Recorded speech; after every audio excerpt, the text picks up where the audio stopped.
ప్రార్థన చేసుకుందాం ప్రియులారా. పరిశుద్ధుడైన తండ్రి, నీ పిల్లలు ఎంతో దూరాల నుంచి ఈ చలిలో మీ విలువైన మాటలను వినుటకు తరలి వచ్చారు. వారి ప్రయాసం, వారి రాక నిష్ప్రయోజనం కాకుండా ఈ భూమిని విడిచే ముందు ప్రతి మనిషి తీసుకొనవలసిన జాగ్రత్తలను, హెచ్చరిక మాటలను మా అందరికీ మీ జీవగ్రంథము నుంచి నేర్పించవలసిందిగా ప్రార్థిస్తూ యేసుక్రీస్తు వారి అమూల్యమైన నామములు ఈ ప్రార్థన మీకు సమర్పించి వేడుకొనుచున్నాము తండ్రి, ఆమేన్.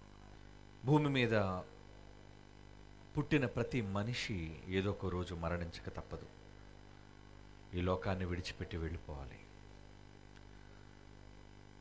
అలా వెళ్ళిపోవటం దేవుని పిలుపు.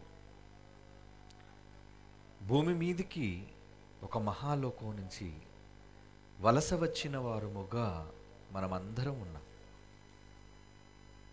ఇది మనది కాదు, ఈ ఊరు మనది కాదు, ఈ నేల మనది కాదు, ఈ భూమి మనది కాదు, ఈ ఆకాశం మనది కాదు. మనం చేరవలసిన లోకం తండ్రి ఉన్న లోకం. ఆయన నుంచి వచ్చిన వరం గనుక ఆయన దగ్గరకు మనం వెళ్ళిపోవాలి. అది మన సొంత స్థలం, స్వస్థలం అంటారు దాన్ని. ఈ సభకు మీ గ్రామాల నుంచి, మీ ప్రాంతాల నుంచి మీరందరూ వచ్చారు ఈ సభాస్థలికి, ఈ గ్రౌండ్కి. సభ జరిగిన అనంతరం తిరిగి మనం వెళ్ళిపోతాం. ఎక్కడి నుంచి వచ్చామో అక్కడికి వెళ్ళిపోవాలి. అలాగే భూమి మీదికి వచ్చిన మనం అందరం వెళ్ళిపోవాలి ఏదో ఒక రోజు. ఆ వెళ్ళిపోవటమే మరణం, చావు. అది భూమి మీద మనం విడిచిపెట్టే తుది శ్వాస, ఆఖరి ఊపిరి. మనిషి చావు అనేసరికి భయపడుతున్నాడు. కారణం, ఏం జరగబోతుందో నరులకు తెలియదు గనుక.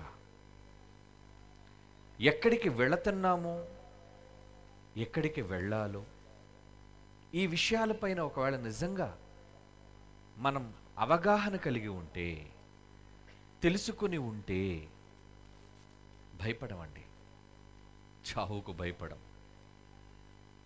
కారణం, ఎక్కడికి చేరిపోతామో మనకు తెలుసు గనుక.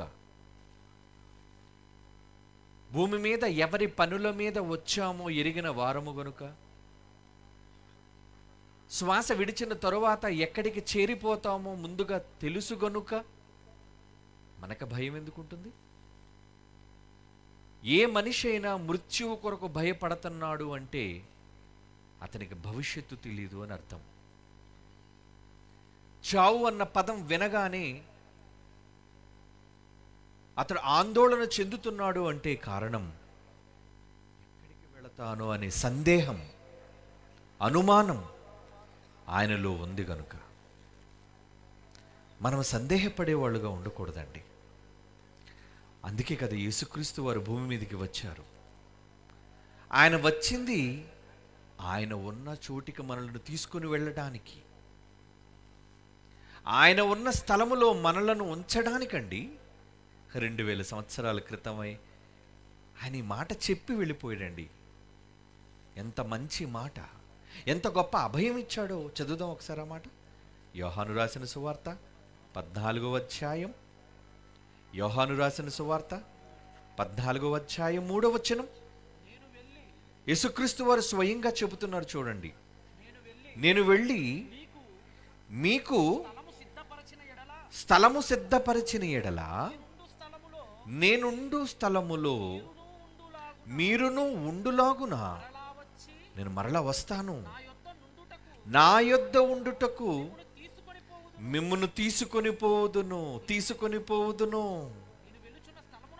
నేను వెళ్ళుతున్న స్థలానికి త్రోవ పాపం మీకు తెలియదని అనుకుంటున్నారేమో. తెలుసు అంటున్నాడు ఏంటండి? అవును, బైబిల్ అర్థమైన వాళ్ళకి, యేసు మాటలు అర్థమైన వాళ్ళకి ఎక్కడికి వెళతామో తెలుసు, ఎక్కడికి చేరిపోతామో మనకు తెలుసు, తెలిసిపోతుంది. తెలియకపోతేనే కదండి అగమ్యం, ఏమైపోతామన్న భయం. పరీక్ష బాగా వ్రాసారనుకోండి, మీరు బాగా చదివి పరీక్ష బాగా వ్రాసారనుకోండి, భయపడతారా మీరు? వచ్చిన ప్రశ్నలన్నిటికీ జవాబులు నేను ఇచ్చాను కనుక నేను ఫెయిల్ కాను అని ధైర్యంగా ఉంటారు. రిజల్ట్స్ వచ్చే టైంకి ధైర్యంగా ఉంటారు. బాగా చదివి రాసిన వాళ్ళు, అటు ఇటుగా సరిగ్గా చదవని వారు, సరిగ్గా వ్రాసామన్న నమ్మకం లేనివారు, వాళ్ళు ఎలా ఉంటారు? భయం. ఎప్పుడు రిజల్ట్స్ వస్తాయి, అందులో నా నంబర్ ఉంటుందా లేదా, నేను గట్టెక్కగలనా లేదా, నేను పాస్ అవ్వగలనా లేదా, సందేహం వాళ్ళకు ఉంటుందండి. ఇప్పుడు మీరు ఎలా ఉండాలనుకుంటున్నారు? మీరు ఎటు వెళతారో అన్న సందేహం మీకుందా?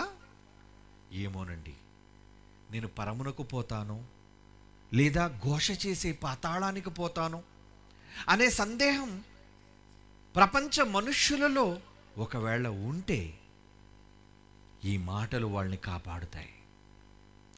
ఎక్కడికి వెళ్ళాలో, ఎటు వెళ్ళాలో అన్న గమ్యానికి మిమ్మల్ని చేరుస్తాయి. అందుకే ఈ బైబిల్లో యేసుక్రీస్తు వారు పలికిన మాట నేనే మార్గం అన్నాడు ఆయన. నేనే మార్గం, నేను చెప్పే ప్రతి మాట సత్యం, మిమ్మల్ని బ్రతికించే జీవం నేనే. ఎంత చక్కటి అభయాన్ని ఇచ్చారండి ఆ మహానుభావుడు. నేనే మార్గము, నేనే సత్యము, నేనే జీవము, నా ద్వారానే తప్ప ఎవ్వడును తండ్రి యొద్దకు చేరలేడు. అందుకే కదా క్రీస్తును నమ్మం మనం. ఆ మహాలోకానికి, దేవుడున్న లోకానికి, తండ్రి ఎదురు చూస్తున్న లోకానికి మనం చేరాలి అంటే యేసు మధ్యవర్తి, యేసును నమ్మాలి, యేసు ద్వారానే మనం చేరుకోవాలి. అందుకే కదండి యేసును విశ్వసిస్తున్నాం ఈరోజు. కనుక మనం వెళ్ళే లోకం ఆయన లోకమైనప్పుడు, ఆయన ఉన్న లోకమైనప్పుడు, ఆయనతో కూడా ఉండే లోకమైనప్పుడు ఎంతమంది వెళ్ళడానికి సిద్ధంగా ఉన్నారు చెప్పండి? ఎంతమంది వెళ్ళడానికి ముందుకు వస్తున్నారు చెప్పండి? ఈ లోకాన్ని మీరు విడిచే ముందు ఆ లోకానికి మీరు వెళ్ళగలుగుతున్నారో లేదో అన్న జాగ్రత్త ముందుగా మీకు ఉండాలి. భూమి మీద బ్రతుకున్నప్పుడే మనలను పరీక్షించుకోవాలి. నేను ఎక్కడికి వెళ్ళిపోతాను? మీరు దేవుడు ఉన్న లోకానికి ఒకవేళ వెళ్ళాలి అనుకుంటే ఖచ్చితంగా ఆయన రాయించిన మాట చొప్పున భూమి మీద మీరు బ్రతకాలి. ఆయన మాట విన్న వారినే ఆయన బ్రతికిస్తాడు. ఆయన మాట విన్న వారినే ఆయన తనతో తీసుకువెళతాడు. అందరినీ ఆయనతో పాటు తీసుకుపోడండి. యేసుక్రీస్తు వారు మరలా ఈ లోకానికి రాబోతున్నారు. దేనికి? మొదటిసారి వచ్చారు, మార్గాన్ని ఉపదేశించారు, మనం వెళ్ళవలసిన గమ్యాన్ని మనకు చూపించారు, నేర్పించారు. నేను మరలా వస్తాను, మిమ్మల్ని తీసుకువెళతాను. అలా వెళ్ళే ముందు మనం ఎటువైపు వెళుతున్నామన్న విషయాన్ని మనం ముందుగా నిర్ణయం తీసుకొని ఆయన చెప్పిన పనులను చేసిన వారమై ఉండాలి. లేదంటే మనం వెళ్ళలేము. ఆయన మనల్ని తీసుకువెళ్ళడు. ఆయన వచ్చినప్పుడు మృతులను లేపుతానన్నాడండి. మృతులను లేపుతాను. భూమి మీద మీరు శ్వాస విడిచిన తరువాత మీ బంధువులు, మీ రక్త సంబంధికులు, మీ కుటుంబీకులు మిమ్మల్ని శ్మశానానికి తీసుకువెళ్ళిపోతున్నారు కదా. అక్కడ మిమ్మల్ని పెట్టెలో పెట్టి సమాధిలో పూడ్చి పైన మీ పేరు రాసి వెళ్ళిపోతున్నారు. మీ శవం కుళ్ళిపోతుంది అనుకుంటున్నారేమో, మీ దేహాన్ని పురుగులు తినేస్తున్నాయి అనుకుంటున్నారేమో. ఏది జరిగినా, శ్మశానంలో ఏది జరిగినా అది దైవ సంకల్పానుసారంగా అక్కడ జరుగుతున్న ప్రక్రియ అంతటిని దేవుడు గమనిస్తూ ఆ పంచభూతాలలో మీ దేహాన్ని దేవుడు భద్రపరుస్తున్నాడు. ఎందుకంటే ఆయన మిమ్మల్ని తిరిగి వచ్చి లేపుతాడు, సమాధులను తెరుస్తాను అంటున్నాడు ఆయన. యోహాను సువార్త 5వ అధ్యాయం 25వ వచనం. యోహాను రాసిన సువార్త 5వ అధ్యాయం 25వ వచనంలో ఏమంటున్నాడు చూడండి. మృతులు, చనిపోయిన వారు, శ్వాస విడిచి సమాధికి చేరిపోయిన వారు దేవుని కుమారుడైన యేసుక్రీస్తు వారి శబ్దం ఒక రోజు రాబోతుంది. ఆ వినే గడియ రాబోతుంది. ఎప్పుడైతే ఆయన శబ్దము వినబడుతుందో అప్పుడు ఏం జరుగుతుందో 28వ వచనంలో చెబుతున్నాడు చూడండి. దీనికి మీరు ఆశ్చర్యపడకండి. ఒక రోజు రాబోతుంది, ఆ రోజున సమాధులలోనున్న వారందరూ ఆయన శబ్దము విని మంచి చేసిన వారు, మేలులు చేసిన వారు, దేవుని కొరకు బ్రతికిన వారు, చెబుతున్నాడు చూడండి, జీవమనే పునరుద్ధానం, నిత్యము జీవించి ఒక మహాలోకానికి వెళ్ళిపోబోతున్నారు. కీడు చేసిన వారు, దేవుని మాటను వినని వారు భయంకరమైన తీర్పు పునరుద్ధానమునకు బయటకు వస్తారు. సమాధులను నేను తెరుస్తాను అంటున్నాడు. మట్టిలో పడిపోయిన మీ దేహాలను లేపుతాను అంటున్నాడు. మిమ్మల్ని అందరినీ బ్రతికిస్తాను అంటున్నాడు. ఎవరిని బ్రతికిస్తానంటున్నాడు? మేలు చేసిన వారు. ఎవరైతే దేవుని పనులనే మేలులు చేసిన వారో ఆ మేలులు చేసిన వారినే నేను జీవ పునరుద్ధానానికి తీసుకుని వెళ్ళిపోతాను. నా పనులు చేసిన వాళ్ళని, నా కొరకు బ్రతికిన వారిని, నా కొరకు కష్టపడిన వారిని. ఏమండి, ఈ గ్రామానికి మిమ్మల్ని రప్పించటం కోసం ఇక్కడున్న సిఎస్ఐ సంఘము వారు, రచ్చమరి సంఘము వారు, ఎందరో యూత్ పిల్లలు యాకోబును ముందుగా పెట్టి, నాన్న మీ వెనకాతలు మేమంతా ఉంటాం, ఈ కార్యక్రమాన్ని జరిగించండి, ఎన్ని లక్షల రూపాయల ఖర్చు అయినా మేము భరిస్తాం. అందుకే యాకోబు కనబడుతున్నాడు మీకు. యాకోబు వెనక ఎందరో ఉన్నారు, త్యాగధనులు వాళ్ళంతా. ఈ కార్యక్రమాన్ని నిర్వహించడానికి తమ కష్టార్జితాన్ని ఈ మేలుకరమైన కార్యక్రమం కోసం అర్పించిన వాళ్ళు వారంతా.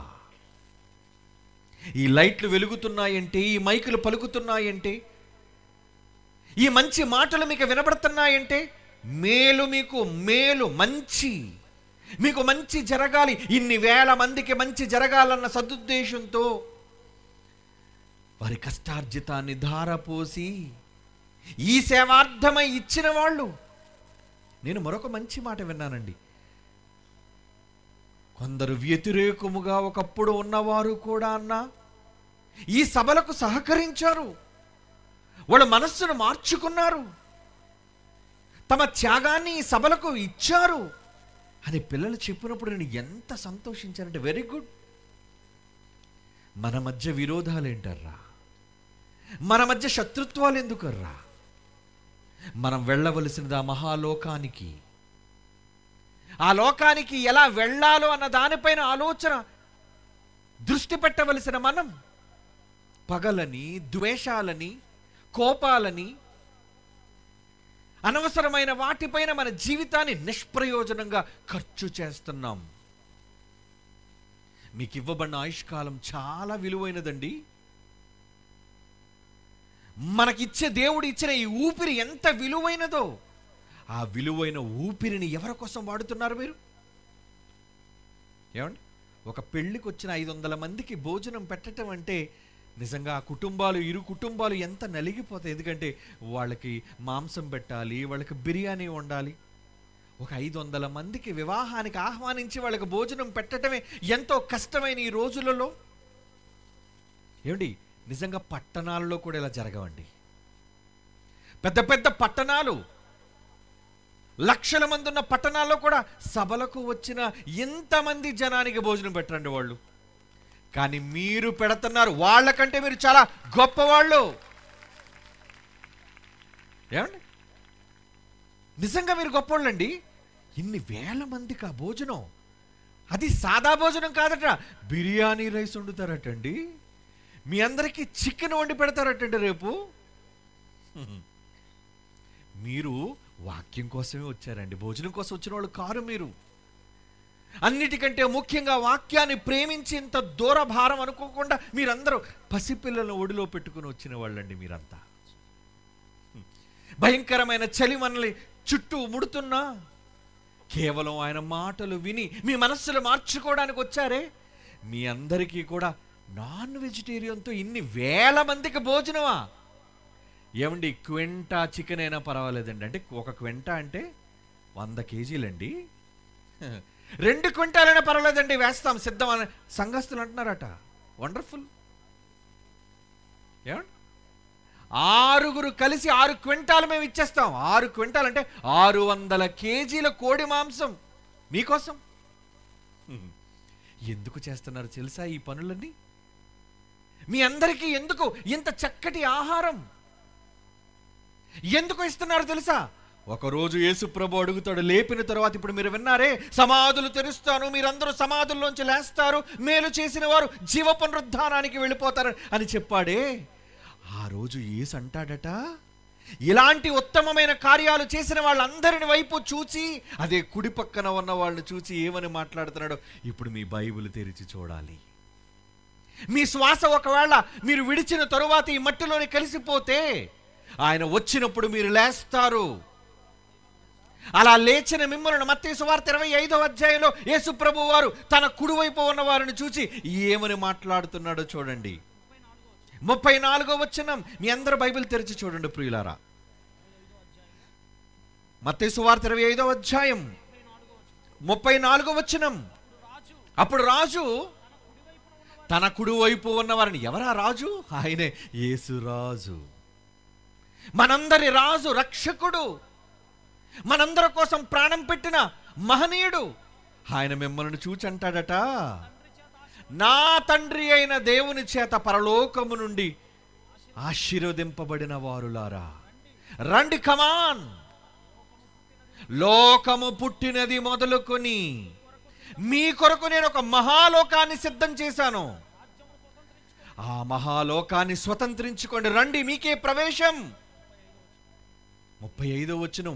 అప్పుడు వాళ్ళందరూ అడుగుతారట,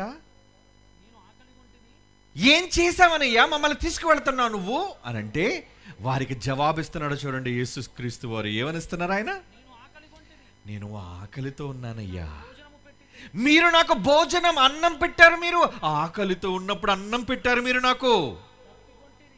చాలా దాహంతో ఉన్నాను నేను, నాకు మంచి నీళ్ళు ఇచ్చారు మీరు, నా దప్పికను తీర్చారు మీరు.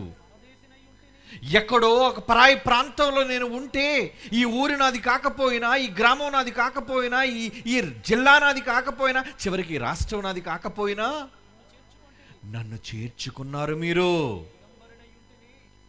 దిగంబరి, బట్టలు లేకుండా ఉన్నాను నేను, నాకు బట్టలు ఇచ్చారయ్యా మీరు. నేను రోగంతో ఉన్నాను, నాకు మందులు ఇచ్చారు. నేను ఇబ్బందులు కలిగి ఈ లోకం నన్ను మోసగించి నా మీద తప్పుడు కేసులు పెట్టి నేను నిజంగా చెరసాలలో ఉంటే నన్ను చూడ్డానికి వచ్చారు మీరు అని చెప్పును. అప్పుడు వాళ్ళు అంటున్నారంట, ఆ బుద్ధిమంతులు, నీతిమంతులు, ఉత్తములైన వారందరూ కూడా, ప్రభువా ఎప్పుడయ్యా నువ్వు ఆకలితో ఉన్నావా? ఎప్పుడు నీకు మేము అన్నం పెట్టాం? నువ్వు వచ్చిన విషయం మాకు తెలియదే. ఎప్పుడు వచ్చావయ్యా? నువ్వు నిజంగా వస్తున్నావని తెలిస్తే ఎంత పొంగిపోద్ది మా ఊరు, మా గ్రామం, ఎంత పొంగిపోతాం మేము. కనీసం వచ్చిన సమాచారం నువ్వు చెప్పలేదేంటయ్యా అని వాళ్ళు అడుగుతున్నారట. ఎప్పుడు మేము నువ్వు ఆకలి కొని ఉండడు చూసి నీకు అన్నం పెట్టాం, నీకు దాహం వేస్తే మీకు నీళ్ళు ఇచ్చాం, ఎప్పుడు పరదేశిగా ఉంటే నేను చేర్చుకున్నామని అన్ని చెబుతున్నప్పుడు రాజు ఏమని సమాధానం ఇస్తున్నాడు చూడండి. 40 మత్తయి సువార్త 25వ అధ్యాయం 40వ వచనం జాగ్రత్తగా చూడండి. ఇవి మీ జీవితాలకు అవసరమైన సంగతులు. అందుకు రాజు మిక్కిలి మిక్కిలి అల్పులు చిన్ని వాళ్ళైనా ఈ నా సహోదరులలో, అబ్బా ఎంత జనం, ఈ గ్రౌండ్ నిండా ఎంత జనం ఉన్నారు. మీరంతా ఎవరు? సహోదరులు. ఎవరండి మీరు? మీరంతా నా అన్నదమ్ములు, అక్క చెల్లెళ్ళు, తల్లులు, తండ్రులు నాకు. మిక్కిలి అల్పులైన ఈ నా సహోదరులలో ఒక్కనికి మీరు చేసితిరి గనుక నాకు చేశారు మీరు. నిశ్చయముగా ఖచ్చితంగా చెబుతున్నాను నేను. ఎంత గొప్ప మాట అండి. ప్రభు వారికి అన్నం పెట్టావా? ప్రభువుకా అన్నం పెట్టింది, ప్రభువుకా మంచినీళ్ళు ఇచ్చింది, ప్రభువుకా బట్టలు కొన్నది. ఈ పక్కనున్న కర్ణాటక రాష్ట్రానికి బార్డర్ కదండి ఇది. ఉదయాన్నే నేను తీసుకువెళ్ళిపోయారండి. పిల్లలు రమ్మని ఎరగర పిల్లలు గోల, అన్నా మీరు రండి రండి. ఏ నాన్న ఎందుకు రావాలి? మా ఊర్లో బట్టలు పంచుదాం అనుకుంటున్నాం అన్నయ్య. ఎవరికి నాన్న? పేదవాళ్ళు చాలామంది ఉన్నారన్నయ్య. పేదవాళ్ళు, వృద్ధులైన ముసలమ్మలు ఉన్నారన్నయ్య. చినిగిన బట్టలతో వచ్చారండి వాళ్ళు. చినిగిపోయి చాలా పేదవాళ్ళు వాళ్ళు. అలాగని అందరూ క్రైస్తవులు కాదండి, హైందవులు వాళ్ళంతా. నేను చాలా సంతోషపడ్డాను. వస్తాను, మీ దగ్గరికి వస్తాను. ఉదయాన్నే వెళ్ళానండి ఈరోజు. ఆ తల్లులందరూ వచ్చి దండం పెడుతుంటే, అమ్మా మీరు నాకు నమస్కారం చేయకండి, నేనే మీకు నమస్కారం చెయ్యాలి. అందరికీ మీ ఆశీర్వాదం నాకు కావాలి అమ్మ, మీ ఆశీర్వాదం నాకు కావాలి అని ఆ తల్లులందరినీ వేడుకున్నానండి. మీ అందరం కలిసి వాళ్ళకి చీరలు పంచాం. పెద్దలైన తండ్రులకు బట్టలు పంచాం. ఎవరికి చేశాం? ఆ తల్లులలో ఉన్నది ఎవరో తెలుసా? మన ప్రభు అండి. ఆ తండ్రుల్లో ఉన్నది ఎవరో తెలుసా అండి? మన ప్రభు అండి. మన ప్రభువుకే బట్టలు ఇచ్చాం, మన ప్రభువుకే బట్టలు పంచాం.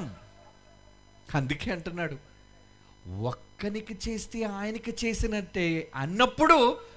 ఏమంటే నిజంగా సిఎస్ఐ చర్చ్ వాళ్ళు, రచ్చమరి చర్చ్ వాళ్ళు, యూత్ వాళ్ళు, ఇక్కడ పిల్లలు ఎంతమందికి ఇప్పుడు భోజనం పెడతారో చెప్పండి. రేపు మీ అందరికీ వేల మందికి భోజనం పెడుతుంటే ఎన్నిసార్లు యేసు ప్రభుకి ఎన్ని వేల సార్లు భోజనం పెట్టారు.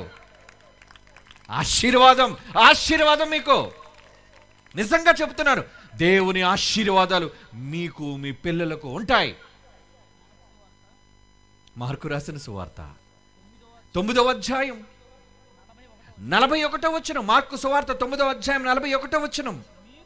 మీరు క్రీస్తు సంబంధులని నా పేరిట మీకు ఒక గిన్నెడు చన్నీళ్లు ఇస్తే, త్రాగడానికి ఇస్తే, తనకు రావలసిన ఫలము అంటున్నాడు చూడండి, పోగొట్టుకొనడు. అంటే ఎంతమందికి మీరు అన్నం పెడుతున్నారు, ఎంతమందికి మీరు నీళ్లునిస్తున్నారు, ఎంతమందికి మీరు బట్టలు పంచుతున్నారు, ఎంతమంది రోగాలకు మీరు మందులు ఇస్తున్నారు, ఇచ్చిన ప్రతి ఒక్కరి తాలూకా ప్రతిఫలం, ఇచ్చిన ప్రతిఫలం మీకు దేవుడు సిద్ధం చేస్తున్నాడు. ఎక్కడా? మనం వెళ్ళబోయే ఒక మహాలోకం. ఈ లోకంలో మనం ఊపిరి విడిచిన తరువాత ఏమండి ఇవన్నీ దేవుడు నమోదు చేసుకున్నాడు తెలుసా? మనమైతే ఎంతమందికి పెట్టామో. నిజంగా రేపు కన్వీనర్లు ఎంతమంది మీరు వస్తున్నారో లెక్క పెట్టి వాళ్ళు మీకు భోజనం పెట్టరండి. ఒక్కొక్కరికి లెక్క పెట్టండి. చూసారా, ఈ పెద్ద వాళ్ళ ఇంట్లో ఫంక్షన్స్ అన్నీ అయినప్పుడు క్యాటరింగ్ ఇస్తారు వాళ్ళకి. అప్పుడు ఏంటంటే వాళ్ళ ప్లేట్ల లెక్క 500 ప్లేట్లా, 1000 ప్లేట్లా, ప్లేట్కి మీల్ ఎంత? ఒక ప్లేటు 200, ఒక ప్లేట్ 500, వాళ్ళకి లెక్క. కానీ రేపు లెక్క లేకుండా మీ అందరికీ, చిన్న పెద్ద అందరికీ భోజనం పెడుతున్నారు అంటే ఎంత ప్రతిఫలం. దీనంతటిని దేవుడు ఏం చేస్తాడో తెలుసా అండి? మీ ఖాతాలో మీకు సంబంధించిన జీతాన్ని, మీ పనులనే ఈ జీతాన్ని మీకోసం దేవుడు భద్రం చేశాడు. ఎక్కడ? పరలోకం. మనం చేరుకోబోయే లోకం, మనం ఎల్లప్పుడూ జీవించవలసిన లోకం. మరి ఆ లోకానికి వెళ్లే ముందు భూమి మీద పనులు చేయకపోతే ఎలా? ఇవే మేలులు. మేలు చేసిన వారు జీవ పునరుద్ధానమునకు, కీడు చేసిన వారు తీర్పు పునరుద్ధానానికి వెళతారని అన్నాడే, ఇదేనండి. భూమి మీద ఈ మాటలు విన్న మీరు జీవ పునరుద్ధానానికి వెళ్ళిపోవాలి అంటే మేలు చెయ్యండి. నిన్ను వలె నీ పొరుగు వారిని ప్రేమించు అని యేసు అన్న మాటల్లోని ఆంతర్యం ఏంటో తెలుసా? మీరు మేలు చేసేవారైతే మీరు బ్రతుకుతారు అని అర్థం. మీరు బ్రతకాలి. మీరు బ్రతకాలి అంటే మేలు భూమి మీద ఖచ్చితంగా చెయ్యాలి. మీలో ఎంతమంది చేస్తున్నారు చెప్పండి? మీరు అందరూ చేస్తున్నారు. Very good. ఎందుకంటే కానుకల రూపంలో వాళ్ళకి సహాయపడ్డారు కన్వీనర్స్కి. రేపు మీ కష్టం కూడా వాళ్ళకి భోజనం పెట్టడానికి, వాళ్ళకి మంచినీళ్ళు ఇవ్వడానికి, ఈ సభలో ఈ లైట్లు వెలగడానికి, ఖర్చులకు సంబంధించి మీరు కూడా మీ త్యాగాన్ని ఇచ్చారు. ఈరోజు చేస్తే సరిపోతుందా? రేపటితో సభలు అయిపోతాయి, వెళ్ళిపోతాను నేను. మరి తర్వాత రోజు నుంచి ఏ పని లేదా? మరలా మన పనేనా? వద్దరా. మీరు మీ పనులు చేసుకున్నా దేవుని పనులను మరవకండి. మిమ్మల్ని బ్రతికించే పనులు మీ పనులు కావు. ఉదయాన్నే లేచి పొలానికి వెళ్ళి నీళ్లు పెట్టి మొక్కలు నాటి, ఏమండి, కుప్ప నూర్చి దాన్ని పొలం నుంచి మార్కెట్ బజారుకు తీసుకొని అమ్మి బస్తాలుగా ధాన్యాన్ని మార్చి ఆ వచ్చిన డబ్బుతో ఒకవేళ మీరు సంతోషిస్తే, మీ పిల్లలకు బంగారాలు, మీ పిల్లలకు భూములు, మీ పిల్లలకు సమస్తాన్ని ఒకవేళ మీరు సమకూరుస్తే దానికి మీకు పరలోకం రాదు.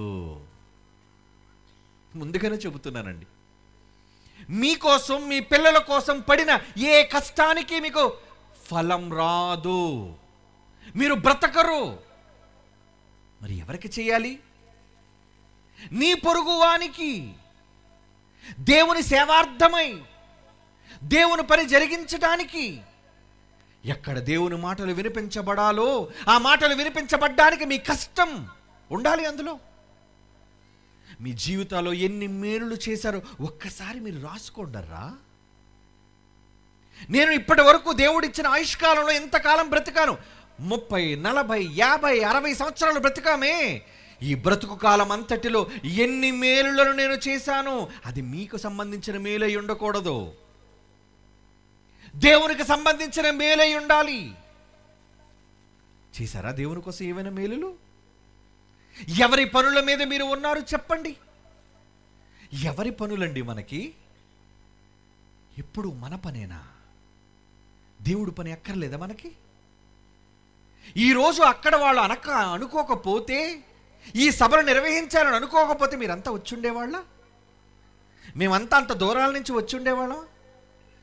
వాళ్ళు అనుకున్నారు మేము చెయ్యాలి, మా గ్రామానికి, మా పరిసర గ్రామాలకి దేవుని యొక్క ఉన్నతమైన మాటలు మేము ప్రకటించాలి. అందుకు ఎవరు ఇచ్చినా ఇవ్వకపోయినా మా కష్టాన్ని మేలు రూపంలో మేము చెయ్యాలి అనుకున్నారు. అవును, చేశారు. మరి తర్వాత చెయ్యాలి. దీనితో ఆగిపోకూడదు. ఎప్పుడు దేవుని పనిలో మీరు ఉంటూ మేలులు చేస్తూ మీ ఊపిరి ఉన్నంత వరకు దేవుని కోసం మేలులు చేసేవారుగానే మీరు ఉండాలి. అప్పుడు దేవుడు తన కుమారుడైన క్రీస్తును పంపి, లేపు నా కుమారుడైన యాకోబును లేపు ఆ సమాధిలో నుంచి, లేపు నా కుమారుడైన రత్నమైన లేపు, నా కుమారుడు మేలు చేసినవాడు. ఆ గ్రామ ప్రజలను లేపు, ఈ పట్టణ ప్రజలను లేపు. వాళ్ళు నా కోసం, నా కుమారుని కోసం ఎందరికో అన్నం పెట్టిన వాళ్ళు, ఎందరికో నీళ్లునిచ్చిన వాళ్ళు, ఎందరికో మందులు పంచిన వాళ్ళు, ఎందరో పేదలకు బట్టలు పంచిన వాళ్ళు. అదేనండి మనం చేసిన మేలు. ఆ మేలు చెయ్యకపోతే భవిష్యత్తులో మనకు మేలు జరగదు. లూకా రాసిన సువార్త 6వ అధ్యాయం 35వ వచనంలో దేవుడు రాయించిన మాటలు చూడండి. లూకా సువార్త 6వ అధ్యాయం 35. మీరైతే ఎట్టివారిని గూర్చి అయినను నిరాశ పడకండి. మీ శత్రువులను ప్రేమించండి, మంచి మేలు మేలు చేయండి అంటున్నాడు. చూడండి, మేలు చెయ్యండి, మేలు చెయ్యండి, అప్పు ఇవ్వండి, అప్పుడు మీ ఫలము గొప్పది, మీరు సర్వోన్నతుని కుమారులు అనబడుదురు. ఆయన కృతజ్ఞత లేని వారి ఎడలను, చెడ్డవారి ఎడలను ఉపకారి ఉపకారి. మన తండ్రి ఎంత మంచోడండి. ఏమండి, మంచి వాళ్ళకే చేస్తున్నాడు ఆయన. సూర్యుని వెలుగు అందరి మీద కదా, చెడ్డవాళ్ళ మీద కూడా వెలుగుతున్నాడండి. ఈ నేల, చెడ్డవాళ్ళ నేల కూడా పండుతుందండి, చెడ్డవారి మీద కూడా వర్షం కురుస్తుందండి. ఆయన అందరికీ, చెడ్డవారికి కూడా ఊపిరినిస్తున్నాడండి. ఎంతమంది దుర్మార్గులు ఈరోజు ప్రపంచంలో లేరండి, కానీ వాళ్ళు పీలుస్తున్న ఊపిరి, నిన్న చెప్పానే, జీవపు ఊపిరి. వాళ్ళు తీసుకునే శ్వాస ఎవరిది? ఆ మహనీయుడు దయ కాదా? ఆయనే దుష్టులైన వారందరి పట్ల ప్రేమ చూపించి, క్షమ చూపించి, కరుణ చూపిస్తున్నప్పుడు మనమెందుకండి మన పొరుగువాని పట్ల ఈ కక్షలెందుకు?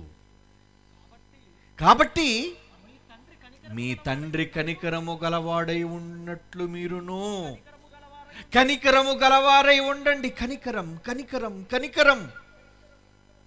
ఎవరి మీద ద్వేషాలు, కోపాలు వద్దర్రా. మన యేసు నేర్పించిన క్షమ, ప్రేమ. క్షమిద్దాం, ప్రేమిద్దాం, కరుణ చూపిద్దాం. మనం ఏ కొలత అయితే ఎదుటవాన్ని కొలుస్తున్నామో అదే కొలత మీకు కూడా కొలవబడుతుంది. మీరు కనికరము చూపిస్తే దేవుడు మీ పట్ల కనికరము చూపిస్తాడు, మీరు కరుణ చూపిస్తే దేవుడు మీ పట్ల కూడా కరుణను చూపిస్తాడు. ఈరోజు ఎలాంటి పనులు చేయడానికి మనం సిద్ధంగా ఉన్నాం చెప్పండి? మన స్వార్థమేనా? ఎప్పుడు ఎదుటివాడిని దోపిడీ విధానాన్ని ప్రోత్సహించడమేనా మన పని? వద్దర్రా, వద్దు. అలా అయితే మనం లేవం. మనం పోయేది జీవ పునరుద్ధానానికి కాదు, భయంకరమైన ఘోష చేసే తీర్పు పునరుద్ధానం. అది మీరు అనుకున్నంత సుఖంగా, సంతోషంగా, ఆనందంగా ఉండదు. చాలా భయంకరం ఘోష. అక్కడికి వెళ్ళేవాళ్ళు ఘోష. భూమి మీద బ్రతికినంత కాలం సంతోషం, సుఖం, ఆనందం అని దేవుని పట్టించుకోకుండా తన కోసం బ్రతికి బ్రతికి బ్రతికి చస్తే, అలాంటి వాళ్ళు వెళ్ళిపోయే చోటేటో తెలుసండి? అదే పాతాళ ఘోష. పాతాళ గుండంలోనికి జారిపోయి అక్కడ ఆత్మలన్నీ చేసే ఘోష. వెళ్ళిపోతారు అందులోనికి. కన్ను మూసిన మరుక్షణమే వెళ్ళిపోవాలి అందులోనికి. ఎవరైనా సరే, ఎంతటి వారైనా సరే వెళ్ళిపోయే పాతాళలోనికి చిన్న, పెద్ద, పేద, ధనిక అనే భేదం లేదు. భయంకరమైన పాతాళం ఎదురు చూస్తుంది నిన్ను మింగేయడానికి. నువ్వు మేలు చేయకుండా నీ స్వార్థం కోసం నువ్వు బ్రతికితే నిన్ను దహించడానికి అది ఎదురు చూస్తుంది. దేవుడు అన్న మాట చదువుతారు ఒకసారి బైబిల్లో? ఒక్కసారి చూడండి దేవుడు అంటున్న మాట. యెషయా గ్రంథం 5వ అధ్యాయం 15వ వచనం. యెషయా గ్రంథం 5వ అధ్యాయం 14వ వచనం. అందుచేత పాతాళం, ఎంత ఆశ దానికి, ఎంత ఆశ! గొప్ప ఆశ పెట్టుకొని అపరిమితముగా నోరు తెరుస్తుందట. నోరు విప్పేసిందట. దేనికి? ఎవరిని మృంగేయడానికి. ఆ నోటిలో ఎవరు పడిపోబోతున్నారో చెప్తున్నాడు చూడండి. వారిలో గనులు, లోకంలో మేము గొప్పవాళ్ళం, గనులు అనుకునే వాళ్ళు అందులోనికి పడిపోతున్నారంట. చివరికి సామాన్యంగా బ్రతికే వాళ్ళు కూడా అందులోనికి వెళ్ళిపోతున్నారంట. ఘోష చేయువారు భూమి మీద ఉన్నప్పుడు గట్టి గట్టిగా ఘోషలు చేసి పాటల రూపంలో, మాటల రూపంలో మాట్లాడిన వారు కూడా వెళ్ళిపోతున్నారట అందులోనికి. గొప్పల కోసం హర్షించేవారు, సంతోషించేవారు అందులో పడిపోవుదురు. అల్పులు అణగద్రొక్కబడుదురు, ఘనులైన వాళ్ళు తగ్గించబడుదురు, గర్విష్ఠుల చూపు తగ్గును. నువ్వు భూమి మీద ఉన్నప్పుడు ఎంత గర్వంగా బ్రతికినా పర్వాలేదు, కానీ ఒక్కసారి కన్ను మూసిన తరువాత నీ అహంకారం నిన్ను కాపాడదు, నీ ధనం నిన్ను కాపాడదు, నీ ఐశ్వర్యం నిన్ను కాపాడదు, నీ పలుకుబడి నిన్ను కాపాడదు. ఏమండి, జైలుకు వెళ్ళనంత వరకేనండి. ఎవరైనా ఒకవేళ తప్పు చేసి జైలుకు వెళితే, నువ్వు చిన్న తప్పు చేసి జైలుకి వెళ్ళినా, పెద్ద తప్పు చేసి జైలుకి వచ్చినా ఖైదీలందరితో నువ్వు సమానం.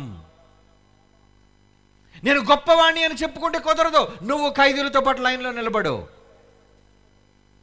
నువ్వు కూడా ఖైదీలందరితో పాటు నేరస్తుడుగా నువ్వు అక్కడ ఉండాలి.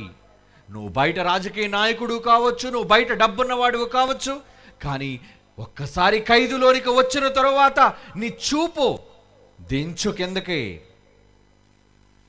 నీ అహంకారం అక్కడ పనిచేయదు. ఒక మనిషి పట్ల ఎలా ప్రవర్తిస్తున్నప్పుడు, దేవుడు ఈ లోకంలో నువ్వు ఎంత గొప్పగా బ్రతికినా, నువ్వు కన్ను మూసిన మరుక్షణం నీ గర్వం అంతా నిచ్చేస్తాడు అక్కడ. నీ పొగరంతా తగ్గించబడుతుంది అక్కడ. ఎందుకంటే నీ పక్షాన మాట్లాడేవాళ్ళు ఒక్కరు కూడా ఉండరండి అక్కడ. ఒక్కరు. భూమి మీద మనం కేకేస్తే 100 మంది, 1000 మంది, 1,00,000 మంది రావచ్చు నీ పలుకుబడిని బట్టి. కానీ అక్కడ ఒంటరి. ఎవ్వరూ నీకు సహాయపడరు, ఎవ్వరూ నీ పక్షాన నిలువబడి మాటలాడరు. కారణం అక్కడ వేదన. అక్కడ వేదనండి. భూమి మీద బ్రతికినంత కాలం ప్రతిరోజు సుఖముగా అనుభవించి అనుభవించి అనుభవించి చచ్చిపోయాడే ధనవంతుడు. వాడి చరిత్ర మీకు తెలుసు కదా. పోయాడు అక్కడికి, పాతాళంలోకి పోయాడు. ఎంతసేపట్లో తెలుసా? ఒక్క క్షణం. ధనవంతుడు చనిపోయి పాతి పెట్టబడినప్పుడు అతడు, లూకాసు సువార్త 16వ అధ్యాయం 25, లూకాసు వార్త 16వ అధ్యాయం 25 వచనం చూడండి ప్రియులారా. ఏమంటున్నాడు అక్కడ? అందుకు అబ్రహాము, కుమారుడా, ఏంటయ్యా నువ్వు చేస్తున్నావు? ఇంకా ముందుకు రండి. 22, 23 వచనాలు. ఆ దరిద్రుడు చనిపోయి దేవదూతల చేత అబ్రహాము రొమ్మును ఆనుకొనుటకు వెళితే ధనవంతుడు కూడా చనిపోయాడు, పాతి పెట్టబడెను. అప్పుడు అతడు ఎక్కడ కనబడుతున్నాడు? పాతాళములో బాధపడుచు క్రిందనున్నాడు. వాడు పైనున్న అబ్రహామును చూస్తున్నాడు కన్నులెత్తి. దూరము, చాలా దూరంగా ఉంది. దూరంగా ఎవరైనా, తండ్రివైన అబ్రహామా, నాకు తెలిసిపోయింది నువ్వేనని. అబ్రహామును అతని రొమ్మును ఆనుకున్నాడే. నాకు తెలుసు ఆ వ్యక్తి అబ్రహామా, ఆయన తెలుసు. ఆయన ఎవరో కాదు, రోజు నా ఇంటి ముందు పడున్న ఒక రొట్టె ముక్కల కోసం ఎదురు చూచి ఒక బిచ్చగాడి లాంటి వాడు. అతని పేరు లాజరు. నాకు తెలుసు. నా తండ్రివైన అబ్రహామా, ఒక్కసారి నా ఎందుకు కనికరపడవా? ఆ లాజరు కురుపులతో బాధపడే ఆ లాజరు, నా బల్లమేంచి పడే రొట్టె ముక్కలతో ఆకలి తీర్చుకునే ఆ లాజరును ఒక్కసారి నాకు పంపవా? ఏం కావాలి నాయన? అతడి వేలి కొనను ముంచి, నా నాలుక మీద ఒక్కసారి ఆ వేలి కొన, వేలంతా కూడా అవసరం లేదటండి. ఏమండి, ఒక వేలంతా నీటిలో ముంచి తీస్తే ఒక చుక్క రావడం కష్టం అండి. కానీ అతడు వేలంతా కూడా అవసరం లేదటండి. వేలి కొనను నీళ్లలో ముంచి నా నాలుకను చల్లార్చుటకు ఒకసారి ఆయన పంపయ్యా. ఎందుకో తెలుసా? నేను అగ్ని జ్వాలలలో యాతన పెట్టబడుతున్నాను. యాతన, అమ్మో చెప్పలేని బాధ. కేకలు వేస్తున్నాడండి, కేకలు. అదేనండి ఘోష, కేకలు వేసే ఘోష. నువ్వు చనిపోతావే ప్రమాదవశాత్తు. ఒకవేళ ఏదైనా ప్రమాదంలో ప్రాణాలు కోల్పోయే పరిస్థితిలో ఎలా ఉంటుంది చెప్పండి? నీకు ప్రమాదవశాత్తు యాక్సిడెంట్లో కాలు కట్ అయిపోయింది అనుకోండి, ఏం చేస్తారు వాళ్ళు? ఘోష, అంగలార్పు, ఏడుపు, కారణం ఆ బాధది. అక్కడికి వెళితే అండి, హాస్పిటల్కి వెళ్ళిన తర్వాత కొంతసేపటి తర్వాత వాళ్ళు పెయిన్ కిల్లర్స్ ఇచ్చి వాళ్ళ బాధ కంట్రోల్ చేస్తారండి. వాళ్ళ బాధను తగ్గించే వైద్యం ఈరోజు భూమి మీద ఉందండి. డాక్టర్ పెయిన్ కిల్లర్ ఇవ్వగానే నొప్పి తగ్గిపోద్దండి. కానీ పాతాళం అసలు నొప్పి పోదు. ఎప్పుడూ నొప్పి ఉంటూనే ఉంటుంది. బాధ, బాధ, బాధ. యాతన పెట్టబడుతున్నాను అంటున్నాడు. చూడు అతని మాటల్లో ఏమంటున్నాడు, చదవండి. ఆ ధనవంతుడు అక్కడికి పోయిన వాడు ఏం మాట్లాడుతున్నాడు? నేను ఈ అగ్ని జ్వాలలలో యాతన పడుతున్నానయ్యా, యాతన ఎవరితో చెప్పుకోవాలి నేను? ఆ లాజరును పంపించిన వేలి కొనతో నా దాహాన్ని తీర్చంటున్నాడు. అబ్రహాము దానికి చెప్పిన సమాధానం ఏంటో తెలుసా? అబ్రహాము కుమారుడా, నువ్వు నా కొడుకువేనయ్యా, కానీ ఏ రోజైనా భూమి మీద నేను చెప్పిన మాటలు, లేదా నీ దగ్గరున్న నీ సోదరుడు చెప్పిన మాటలు, మంచి మాటలు, ఈ సమాజంలో విన్న మాటలు నువ్వు చేసావా? లేదు. నీ జీవిత కాలంలో నీవు తుది శ్వాస విడిచినంత వరకు సుఖం సుఖం సుఖం సుఖం. అలాగుననే లాజరు ఉన్నాడే, కష్టపడ్డాడయ్యా, కష్టపడ్డాడు. ఒక్కసారి గుర్తు చేసుకో, మర్చిపోయావేమో, జ్ఞాపకం చేసుకో. ఇప్పుడైతే అతడు ఇక్కడ నెమ్మది పొందుచున్నాడు. నీవు అగ్ని జ్వాలలలో కాలిపోతున్నావు. ఏమండి, కాలిపోతే మట్టి శరీరం లేదు కదండి, దేహం లేదు కదా, అది భూమి మీద కదా విడిచిపెట్టి వెళ్ళిపోయారు అనుకుంటున్నారు. దానికి బాధ ఉండదు అనుకుంటున్నారా? లేదర్రా, బాధ అనుభవించేది ఆత్మ, బాధ ఉండేది ఆత్మ, బాధ పడేది ఆత్మ. శవంగా మారిపోయిన తర్వాత నిప్పు పెట్టారు అనుకోండి కాళ్ళకి, శవం ఏమైనా అరుస్తుందా? అరవదు. కత్తి పట్టుకొని దాన్ని కోసారు అనుకోండి, పోస్ట్ మార్టం చేస్తారు యాక్సిడెంట్ కేసులు. బాబోయ్ అంటది ఎక్కడని శవం అనదు. అదే బ్రతుకుని మిమ్మల్ని పడుకోబెట్టి కోస్తే ఒక చిన్న సూదు గుచ్చుకుంటే చాలండి, తట్టుకోలేరు నొప్పి, బాబోయ్ అని అరుస్తారు. చాలామంది సూదు మంది ఇస్తేనే పెద్ద పెద్ద కేకలేస్తుంటారండి, ఏదో కోసేస్తున్నట్టు. అంత బాధను తట్టుకోలేవే నువ్వు? అంత బాధను నువ్వు భరించలేవే? అలాంటిది చనిపోయిన తరువాత నీ దేహానికి బాధ అనుకుంటున్నావా? నో. నువ్వు చనిపోకముందు నువ్వనే ఆత్మ, నేను చెప్పానే, నీవనే ఒక మహాశక్తి ఆ మట్టి బొమ్మలో ఉన్నది. ఆ బొమ్మలో ఉన్నప్పుడు అప్పుడు దానికి నొప్పి, అప్పుడు దానికి బాధ, అప్పుడు దానికి సంతోషం, అన్నీ అప్పుడే. ఆత్మను తీసేయండి శరీరం నుంచి, శవంగా దాన్ని మార్చేయండి. ఏ నొప్పి లేదు, ఏ బాధ లేదు, ఏ కష్టం దానికి లేదు. అంటే ఇప్పుడు బాధ అనుభవించేది దేనికి అనుకుంటున్నారు మీరు? మనం భూమి మీద విడిచిపెట్టే మట్టిలో పాతేసే శవానికి కాదు బాధ, మనకి ఆత్మకి ఆ భయంకరమైన బాధ అది అనుభవించాలి. మహానరకంలో ఘోష. అక్కడ మనం వెళ్ళకూడదు. అక్కడ మనం వెళ్ళకుండా ఉండాలి అంటే ఏం చేయాలి? యేసు ప్రభు చెప్పాడు ఇందాకడ, మేలు చేయండి, మేలు చేయండి నా పేరిట వచ్చిన వాళ్ళకి, నీ పొరుగునున్న సోదరులకు నువ్వేం చేయాలి? అన్నం పెట్టు, బట్టలు పంచు, వాళ్ళకు రోగం వస్తే మందులు ఇవ్వు. ఎవరండి చేయగలుగుతున్నారు ఈ మంచి పనులు? యేసు చూపించాడు ఈ సత్కార్యాలు. అందరికీ చేయమన్నాడండి. ఈరోజు క్రైస్తవులు ఎందుకు అన్నాలు పెడుతున్నారు, అన్నదానాలు చేస్తున్నారు, ఎందుకు మందులు ఇస్తున్నారు, ఎందుకు వాళ్ళని ప్రేమించి బట్టలు పంచుతున్నారు? ఇది అర్థం కాక ఈ మూర్ఖ సమాజం ఏమంటుందో తెలుసా? మత మార్పిడి అంటుంది. అర్థం కాలేదయ్యా నీకు. వాడు బట్టలు పంచడానికి, మేలులు చేయడానికి, మతం మార్చడానికి కాదు. యేసు చెప్పాడు మేలు చెయ్యమని. అందుకు చేస్తున్నారు క్రైస్తవులు. నువ్వు బట్టలు పంచే మతంలోకి తెస్తున్నారు అనుకుంటున్నావు, నువ్వు అన్నం పెట్టే మతంలోకి తెస్తారు అనుకుంటున్నావు. నీకు బైబిల్ అర్థం కాలేదయ్యా. వద్దు, బైబిల్ని అపార్థం చేసుకోకండి. మంచి చేస్తున్న క్రైస్తవులను అపార్థం చేసుకోకండి. యేసు చెప్పిన మాట ప్రకారంగా చేయటానికే క్రైస్తవులు ఈరోజు అనేక మంది పూనుకున్నారండి. ఎందరో త్యాగాలు చేసి, ఎందరికో అన్నాలు పెట్టిన వాళ్ళు, ఎందరికో వస్త్రాలు ఇచ్చిన వాళ్ళు, ఎందరికో రోగస్తులకు మందులు పంచిన వాళ్ళు లేరా? ఎక్కడ చూడండి క్రిస్టియన్ మిషనరీ హాస్పిటల్ ఎందుకున్నాయి? క్రైస్తవులు అండి అవన్నీ. అనాథ శరణాలయాలన్నీ కూడా ఎవరు పెట్టినవండి? ఎక్కువగా మొదటిగా అగ్రస్థానంలో ఉన్నది క్రైస్తవ్యం. అనాథ శరణాలయాలు కావచ్చు, వృద్ధాశ్రమాలు కావచ్చు, హాస్పిటల్ వైద్య శిబిరాలు కావచ్చు, ఇవన్నీ చేసేది క్రైస్తవులు. ఎందుకో తెలుసా? ఆ లోకం కావాలి, ఆ లోకానికి వెళ్ళాలి. అందుకేనండి వాళ్ళు చేస్తున్న ఈ త్యాగం.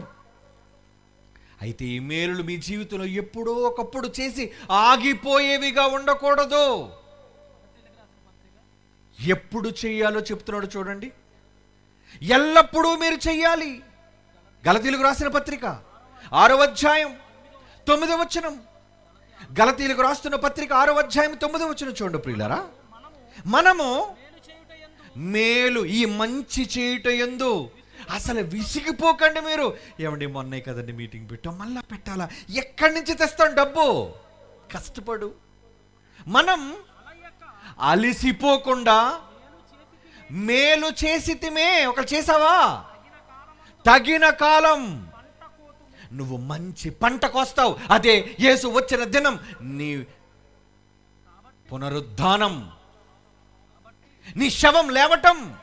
కాబట్టి మనకు సమయము ఎప్పుడు దొరికినా అందరి ఎడల విశేషముగా విశ్వాసం, ప్రభువును నమ్మిన వారి పట్ల కూడా మేలు చేయదము. మీరు పాతాళ ఘోషలోనికి వెళ్లకుండా ఉండాలి అంటే నా సోదర సోదరీమణులారా, మేలు చెయ్యండి. మేలులు చెయ్యండి. అదే మిమ్మల్ని బ్రతికిస్తాయి. మీ పిల్లలకు అదే నేర్పించండి, మీ కుటుంబాలకు అదే నేర్పించండి. మనం మేలులు చేయాలి దేవుని కోసం. ఒక రోజుతో చేసేది కాదు ఇది, 3 రోజులతో ముగించేది కాదు ఇది. ఈ మట్టి శరీరంలో ఊపిరి శ్వాస ఉన్నంత వరకు ఉత్తమమైన మేలుకరమైన కార్యక్రమాలు చేయడానికి ఎప్పుడూ మనం సిద్ధంగానే ఉండాలి. అప్పుడే మీరు కన్ను మూసిన మరుక్షణం నిత్య జీవం, యేసు వచ్చి కుడివైపున మిమ్మల్ని నిలబెట్టి నా తండ్రి చేత ఆశీర్వదింపబడిన మీరందరూ రండి, మహాలోకానికి వెళదాం. పాతాళం మీ దరిదాపులు కూడా రావడానికి నేను ఒప్పుకోను. మీరు వెళ్ళలేరు అందులోనికి. ఆ ఘోషలోని మీరు పడరు. నిత్యము తండ్రితో నాతో సంతోషించే ఆ మహాలోకానికి పదండరా వెళ్ళిపోదాం.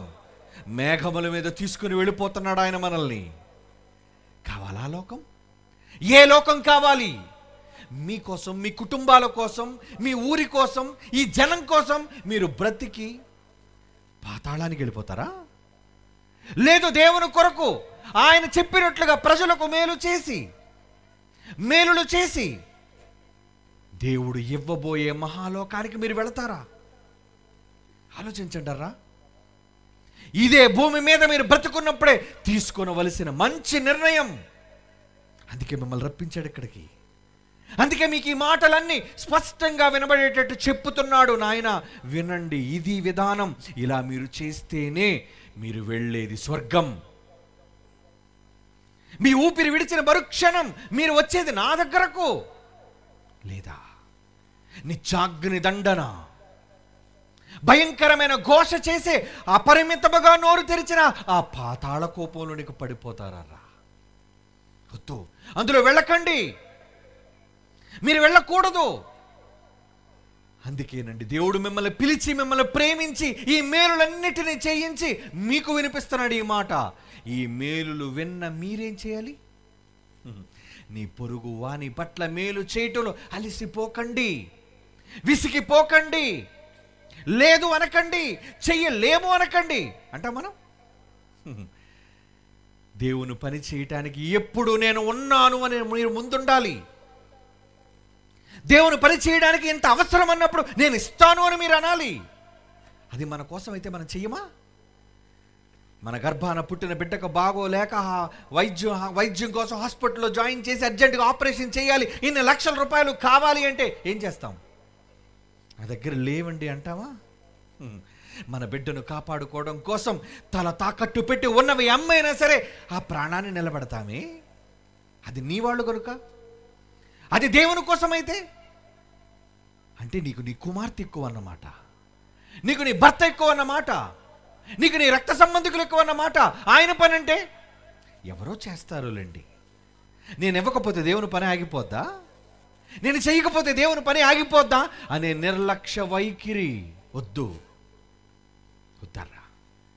మేలు చేసే గొప్ప భాగ్యం దేవుడు మనకు భూమి మీద ఉన్నప్పుడే ఇచ్చాడు. అది మనం చేయాలి, పూర్తిగా చేయాలి. అలా పూర్తిగా చేసిన తరువాత ధైర్యం వస్తుందండి. మనకి ఏంటి ఆ ధైర్యం తెలుసా? పౌలు అంటున్నాడు, ఇక మీదట నా కోసం నీతి కిరీటం ఉంచబడి ఉన్నది. ఏంటి ఎంత ధైర్యంగా చెబుతున్నాడు ఈయన పాతాళానికి వెళ్ళడు. పాతాళాల ద్వారములు కూడా ఆయన ఎదుట నిలవడానికి ధైర్యం సరిపోదు వాటికి. ఎందుకు చెబుతున్నాడో తెలుసా? ఆయన తిమోతికి పత్రిక రాస్తూ ఈ మాట ఎందుకు ధైర్యంగా చెబుతున్నాడో తెలుసా? ఆయన ఎలాంటి పని దేవుని కోసం చేశాడో ఆయనకు తెలుసు. ఆయన పడిన కష్టం, ఆయన చేసిన త్యాగం ఇవన్నీ తెలుసు గనుక ఆయనకి ఎందుకండి భయం? పరీక్ష బాగా వ్రాసిన విద్యార్థి ఆయన, దేవుని కోసం ఉత్తమమైన కార్యాలు చేసిన విద్యార్థి ఆయన. ఖచ్చితంగా ఆయన స్వర్గానికి అర్హుడు. చేయకపోతే భయంకరమైన ఘోష చేసే పాతాళంలోనికి పడిపోవాలి మనమంతా. అక్కడికి వెళ్ళిన తరువాత ఎందరో నీ వాళ్ళు అక్కడ ఉన్నారు. ఎవరు? నీ తాత ముత్తాతలు కాలం నుంచి నీ తండ్రులు, నీ తల్లులు, నీ వాళ్ళు. ఏమిటి ధనవంతుడు చనిపోయి అక్కడికి వెళ్ళిపోయి ఎవరి కోసం ఆలోచిస్తున్నాడు వాడు? నాకు 5 సోదరులు ఉన్నారు, వాళ్ళకు కూడా ఈ మాటలు వినిపించాలి. ఎంత బాధపడిపోతున్నాడు అండి వాడు అక్కడికి వెళ్ళి. నా తండ్రి జయశాల గారు ఒక మంచి మాట చెప్పేవారు. ఏంటో తెలుసా? బాధలో పడితే గాని బోధ పడదట వాడికి. ధనవంతుడు వెళ్ళి బాధలో పడిపోయాడు, అప్పుడు వాడికి బోధ అర్థమైపోయింది. ఏమని? వాక్యం కావాలి, మేలులు చెయ్యాలి. నేను అలాగ బ్రతుకున్నప్పుడు చేయలేకపోయి ఇక్కడికి వచ్చాను, కనీసం నా అన్నదమ్ములకైనా చెప్పండి అక్కడ. వాళ్ళు కూడా నేనున్న చోటికి రాకుండా వాళ్ళు ఆ లోకానికి వెళ్ళాలి, అబ్రహాము దగ్గరికి వెళ్ళాలి. ఆ లోకానికి వెళ్ళిన వాడి కుటుంబీకుల కోసం ఎంత ఆలోచన చూసారా? అవును.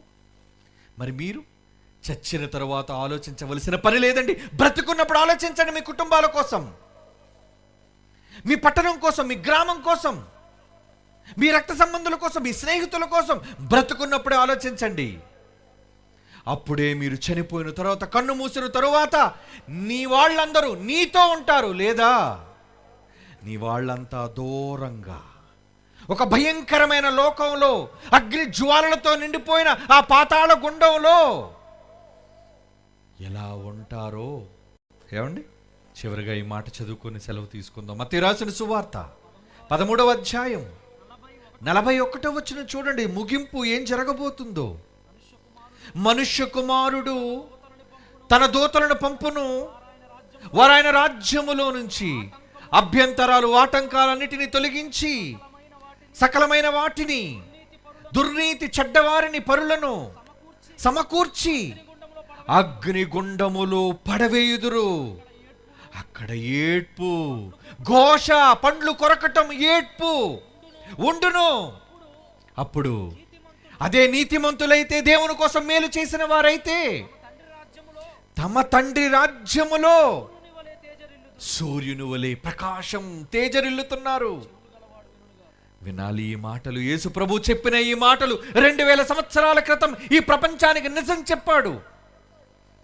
మీ పాతాళంలో మీ ఆత్మ ఘోష చేయకుండా ఉండాలి అంటే, భూమి మీద బ్రతుకున్నప్పుడు రండి మేలులు చేద్దాం.